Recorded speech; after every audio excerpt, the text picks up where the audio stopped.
Bismillahirrahmanirrahim. Assalamualaikum warahmatullahi wabarakatuh. Apa kabar semuanya? Saya harap baik-baik saja. Kembali lagi berjumpa dengan saya Bapak Guru 1988, saluran informasi pendidikan bagi kita semua. Baik, di video kali ini kita kembali akan membahas tentang kisi-kisi soal atau latihan soal untuk persiapan CASN P3K Guru tahun 2024, karena kegiatan CASN itu akan segera dibuka, jadi tidak ada salahnya kita sama-sama belajar lebih dulu. Baik, tanpa menunggu lama-lama, marilah kita masuk ke dalam materinya. Oke, materi yang pertama ini sekedar flashback atau mengingatkan kepada kawan-kawan Bapak Ibu sekalian yang masih berjuang untuk CASN tahun 2024 tentang kompetensi apa saja yang akan diujikan pada CASN tahun 2024 yang akan datang. Saat ini kita masih berpacu pada Permenpan RB nomor 652 tahun 2023 tentang kompetensi manajerial, sosial kultural, dan wawancara. Adapun kompetensi manajerial itu terdiri dari 8 indikator, yakni integritas, kerjasama, komunikasi, orientasi pada hasil, pelayanan publik, pengembangan diri dan orang lain, mengelola perubahan, dan pengambilan keputusan. Di mana dalam integritas tersendiri ada sub-sub bagian, yakni jujur, peduli, mandiri, disiplin, tanggung jawab, kerja keras, sederhana, berani, dan juga adil. Sementara untuk kompetensi sosial kultural itu ada 4. Yang pertama, kepekaan terhadap keberagaman. Yang kedua, kemampuan berhubungan sosial. Yang ketiga, kepekaan terhadap pentingnya persatuan. Yang keempat adalah empati. Terakhir ada materi kompetensi wawancara. Wawancara yakni menggali informasi non-kognitif. Non-kognitif sendiri kemampuan seseorang yang berhubungan dengan sosial dan emosional yang bertujuan untuk menilai integritas, meliputi beberapa aspek, yakni kejujuran, komitmen, keadilan, etika, dan kepatuhan. Jadi itu ya Bapak Ibu yang perlu Bapak Ibu persiapkan untuk menghadapi CASN tahun 2024. Sampai saat ini belum ada kisi-kisi resmi dari Kemenpan RB, jadi kita memakai FR untuk soal-soal tahun 2023. Baik, langsung saja masuk kepada soal yang pertama. Di sebuah kesempatan, Anda mendapatkan tugas untuk menyelesaikan pelaksanaan pembuatan modul P5RA bersama tim. Namun, secara tiba-tiba Anda merasa kurang sehat, padahal masih banyak bahan-bahan modul yang masih harus diselesaikan.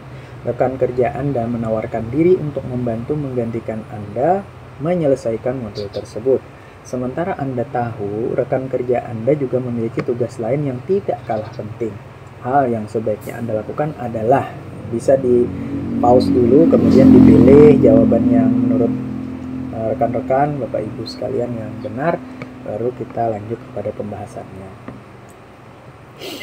Pilihan yang pertama A, ya, menyerahkan tugas tersebut kepada rekan kerja karena mereka menawarkan bantuan dengan harapan selesai tepat waktu.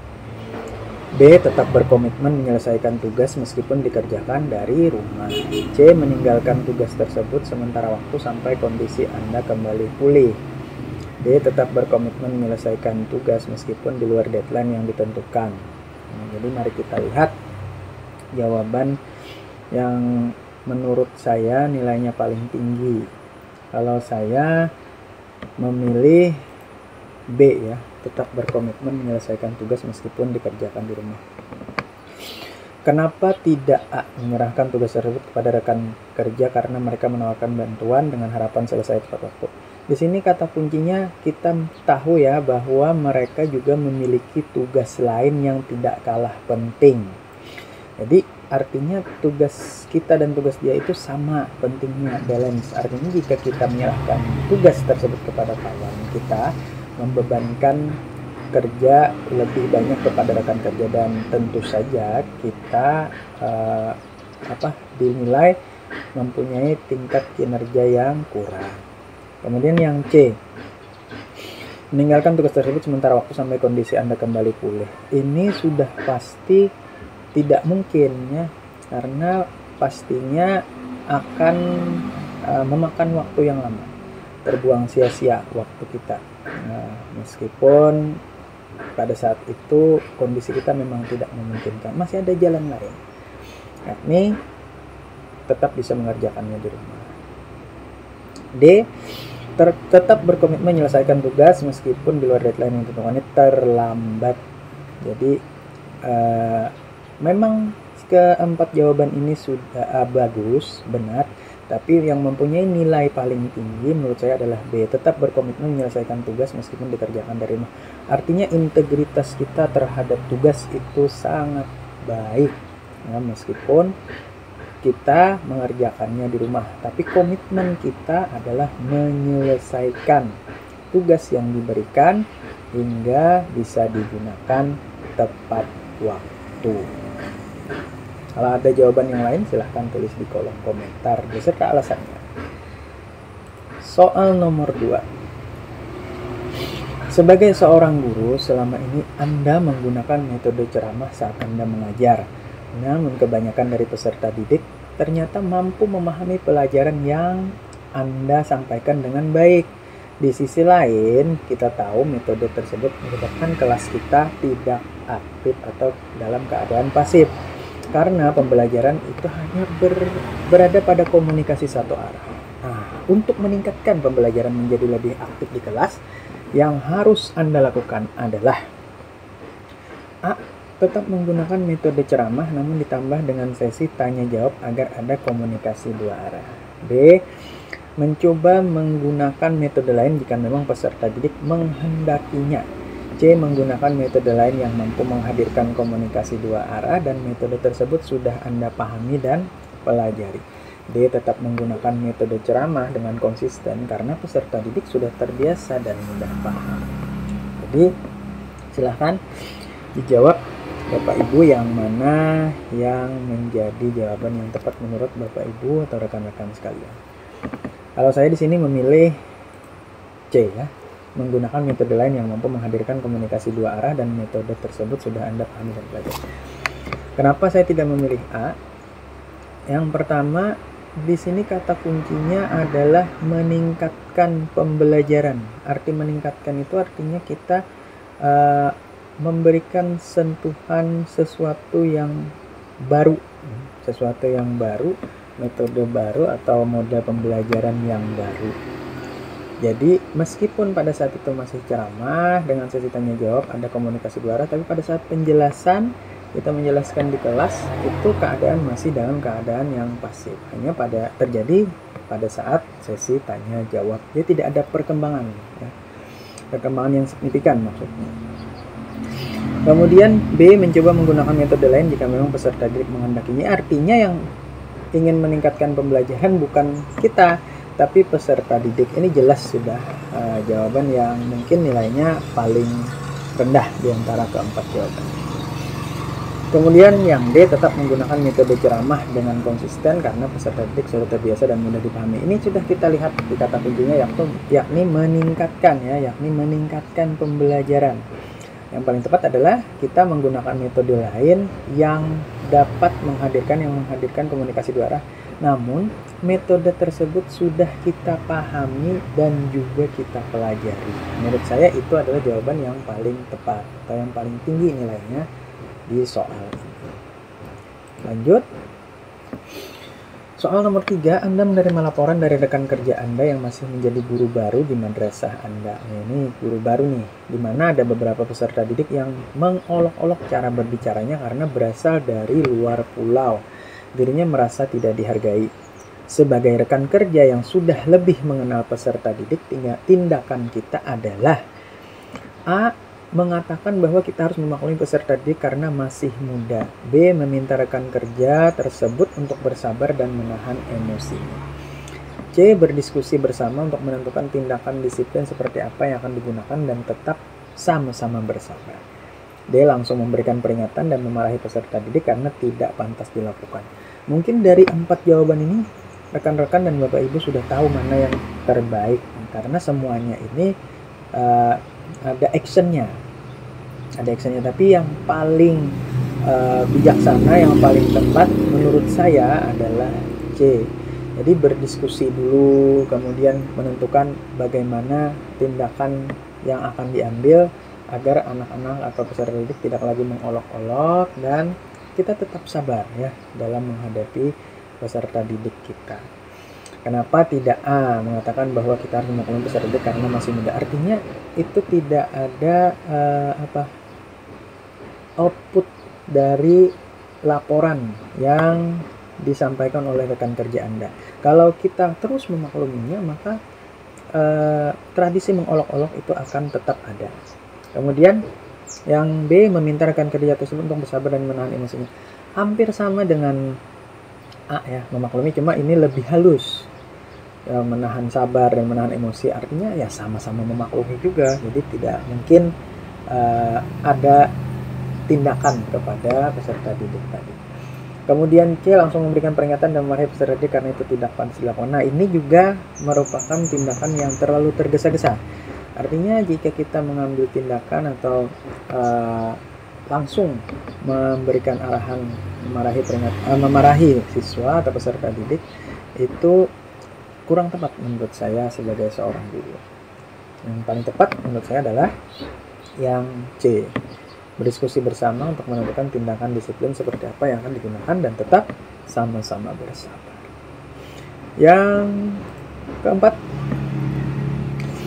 suatu hari Anda memiliki jadwal mengajar pada jam pelajaran kedua setelah pembiasaan di kelas. Namun saat itu Anda bersama beberapa rekan kerja dipanggil oleh pimpinan untuk dapat meluangkan waktu pada jam tersebut guna membahas pelaksanaan asesmen awal yang akan segera dilakukan dan madrasah Anda menjadi tuan rumahnya. Sehingga ini juga bersifat sangat penting atau urgent. Hal yang akan Anda lakukan adalah A, meminta izin kepada pimpinan untuk tidak ikut serta karena tidak bisa meninggalkan jam pelajaran tersebut.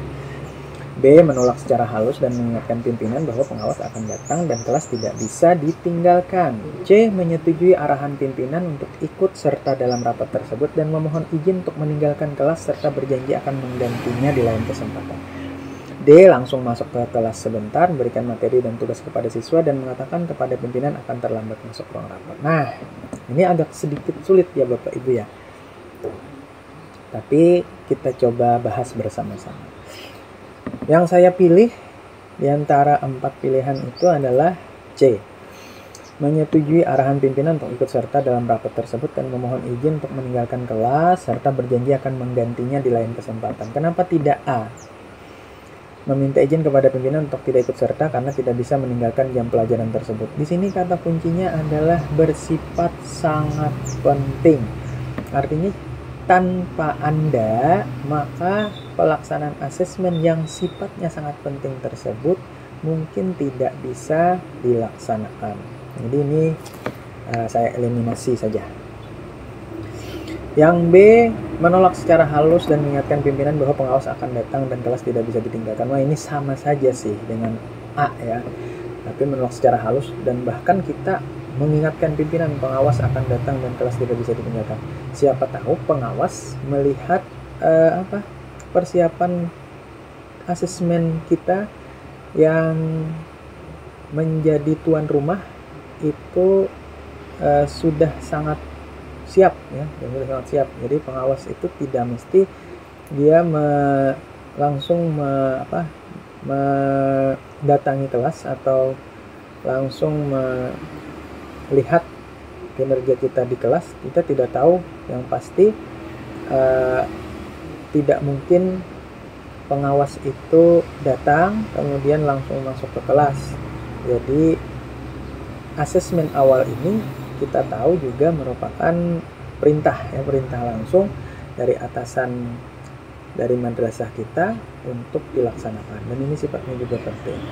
Dan ini pastinya menolak sama saja dengan tidak ikut. Nah, tanpa ada kehadiran kita, kemungkinan asesmen ini tidak bisa dilaksanakan.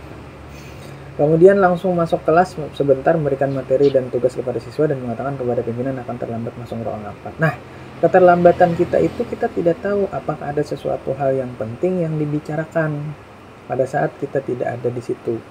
Jadi yang paling tepat menurut saya adalah menyetujui arahan pimpinan untuk ikut serta. Kita ikut dalam rapat tersebut. Namun kita tetap memohon izin untuk meninggalkan kelas, baik itu kepada pimpinan, kemudian kepada siswa. Dan sebagai rasa tanggung jawab kita menggantinya di lain kesempatan. Jadi menurut saya jawaban yang paling tepat adalah C, yang paling tinggi nilainya. Soal nomor 5. Setiap akhir materi pembelajaran ada evaluasi yang dimungkinkan. Di dalam kelas ada siswa yang prestasi belajarnya memenuhi standar ketuntasan minimal, sehingga sebagai guru kita perlu melakukan pengayaan bagi siswa tersebut. Upaya dalam merancang program pengayaan bagi siswa yang mencapai ketuntasan minimal tersebut tampak dalam kegiatan sebagai berikut. A. Memberikan bahan ajar yang lebih tinggi tingkatannya dan soal yang memiliki tingkat kesulitan yang tinggi. B. Memberikan tambahan sumber bacaan yang lebih mendalam, relevan, dan bervariasi yang lebih tinggi berikut dengan instrumen tes yang sesuai. C. Memberikan tes dengan tingkat kesukaran yang lebih tinggi. D. Memberikan tambahan sumber bacaan beragam dari berbagai pengarang dan penerbit yang berbeda. E. Memberikan tambahan sumber bacaan yang sejenis dalam level yang sama. Nah, ini juga agak sedikit membingungkan ya Bapak Ibu, mari kita bahas bersama-sama. Kalau saya memilih yang B ya. Yang B memberikan tambahan sumber bacaan yang lebih mendalam, relevan, dan bervariasi yang lebih tinggi berikut dengan instrumen tes yang sesuai. Kenapa tidak A memberikan bahan ajar yang lebih tinggi tingkatannya soal yang memiliki tingkat kesulitan yang tinggi? Untuk pengembangan sendiri, untuk pengayaan sendiri ya Bapak Ibu, sebagai seorang guru kita tidak bisa langsung memberikan siswa itu jenis soal yang lebih tinggi daripada yang kita berikan sebelumnya. Namun untuk bahan atau sumber itu bisa ya lebih tinggi dan lebih mendalam. Tapi untuk soal kita sesuaikan dulu bisa atau tidak dia. Itu kalau saya, karena saya juga sebagai seorang guru.